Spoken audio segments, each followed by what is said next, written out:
E-sport. Sportske minute i rezultati sa istarskih sportskih borilišta svaki drugi ponedjeljak u 14:30. E-sport. Dobrodošli u još jednu emisiju E-sport. Rukometaši Umaga pobjedili rukometaše rukometni klub Rudar u prvom kolu Kupa Istre. U Labinu je naša prva momčad izmiješana s igračima iz druge momčadi protiv domaćina rukometni klub Rudar ostvarila je pobjedu 36-27. Ostajemo i kratko u Umagu. Odbojkaši muškog odbojkaškog kluba Umag bili su bolji od protivnika muškog odbojkaškog kluba Grobičan. U utakmici Supersport Kupa Hrvatske upisali su pobjedu 3-0. Čestitke. Vrijeme da promijenimo malo sport. Krenule su prijave za Pazinsku boćarsku zimsku ligu koja nosi ime po Tinu Matoševiću. Otvorene su prijave za boćarsku zimsku ligu Tino Matošević 2025-2026 koja se tradicionalno održava u Pazinu. Klubovi momčadi se mogu prijaviti Miranu Buretiću ili Andiju Milotiću. Igra se na način da u prvom dijelu snage odmjeravaju trojka i pojedinac, a u drugom se igraju dva para. Propozicije lige bit će objavljene na oglasnoj ploči boćarske dvorane u Pazinu. Ovisno o broju prijavljenih škvadri će se napraviti i grupe, a zimska liga bi trebala početi početkom mjeseca studenog, o čemu će voditelj momčadi biti obavješteni na vrijeme. Druga liga Zapad, istarski derbi pripao Pazinjanima. Košarkaški klub Pazina upisao je drugu pobjedu u novoj sezoni druge lige Zapad, savladavši Poreć u zanimljivoj i napetoj utakmici u školsko-gradskoj dvorani. Domaćin je gotovo cijelo vrijeme držao konce igre u svojim rukama, a kada su gosti krajem treće četvrtine nakratko poveli sa 2 poena razlike, Pazinci su brzo vratili ritam i mirno priveli susret kraju. Pod vodstvom trenera Ante Ćusa domaći su košarkaši pokazali zrelost i timski duh. Igra je bila uravnotežena s više raspoloženih strijelaca. Fabriš, Kostić, Tomac predvodili su napad sa po 21 poenom, dok je Travalja dodao 13. U redovima Porečana istaknuti bio je Hortman s impresivnih 36 poena uz solidnu podršku Dojkića 21, no njihova dominacija nije bila dovoljna protiv kolektivne snage Pazina. Pazinski košarkaši tako nastavljaju svoj ritam utakmicu po utakmicu, a svaka nova pobjeda dodatno učvršćuje vjeru u dobar rad i zajedništvo momčadi koja na parketu djeluje sve sigurnije i ugrijanije. Publika još jednom mogla uživati u energičnoj, pametnoj i srčanoj košarci upravo onako kako Pazin zna pružiti. Vrijeme da odmorimo uz glazbeni broj i vraćamo se našem e-sportu.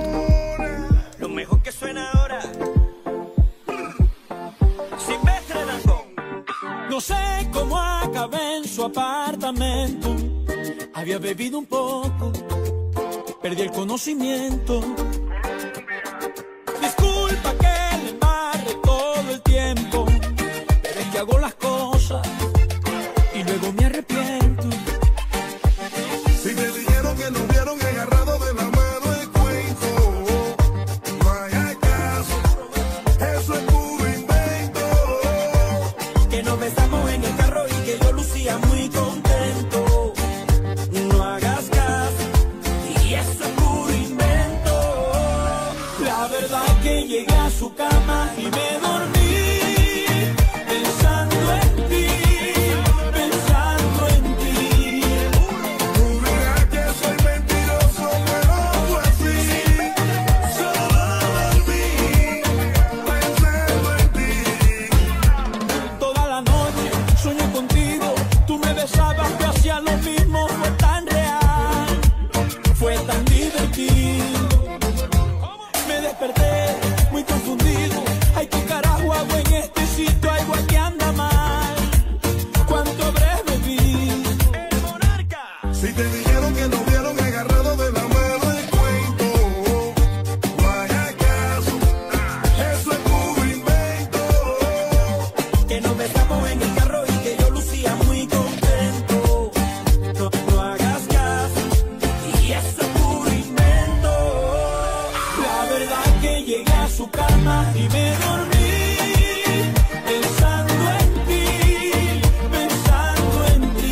apartamento.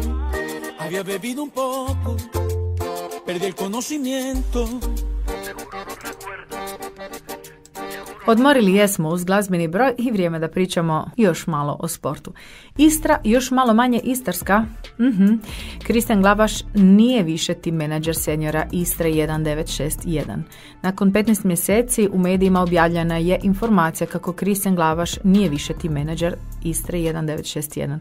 Nakon odlaska Gorana Rocija iz stručnog stožera sada je i Glavaš postao bivši. A kažu, ne bi nas trebalo čuditi da na njegovo mjesto dođe poneki Jose Carlos Juan ili Iker. Kažu da, vlasnici mogu raditi što žele, ali i dalje nije to baš fora. To su komentari. Kaže, Glavaš se definitivno oprostio od igrača i kluba, a sada čekamo novosti o njegovoj zamjeni. To poručuje iz Istre 1961. Petar Grgić zove se današnji junak Velovršana. Neobičnu utakmicu na Konfinu završili su Mladost iz Dromiskog sela i Veli Vrh. Kažu dovršili jer su započeli prije 7 dana, a onda su na poluvremenu proteklog tjedna morali zaustaviti planove zbog obilne kiše.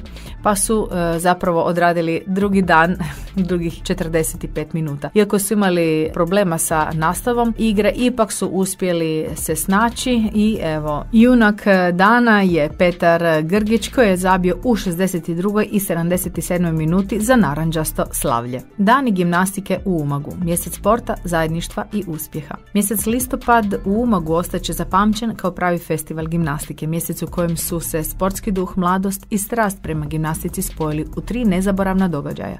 7. međunarodnom otvorenom prvenstvu u skokovima na malom trampolinu, 4. kolu Regije Zapad kvalifikacijama za Kup Hrvatske te u prvom gimnastičkom druženju Morski konjić. 2 vikenda, 3 natjecanja, 100 osmiha i jedno veliko gimnastičko srce. Umag je ponovo pokazao da gimnastika nije samo sport, već da je strast, zajedništvo i način života.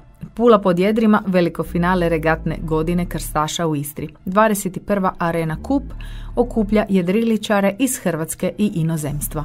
Od 14. do 16. studenoga Pula ponovo postaje središte jedriličarskih zbivanja. U Puli, to jest u Pulskoj luci, održava se 21. Arena Kup. U organizaciji jedriličarskih kluba Delfin retro regatna manifestacija arena svake godine privlači sve više sudionika, posada, posjetitelja i podržavatelja. U Pulu stižu brodovi od 6 do preko 20 metara od brzih regatnih jurilica do obiteljskih cruising krstašica spremni za uzbudljivu završnicu istarske sezone. I to bi bilo to što se tiče našeg druženja u ovoj tjednoj emisiji e-sport. Uživajte i dalje u našem programu, pratite nas, čitajte nas.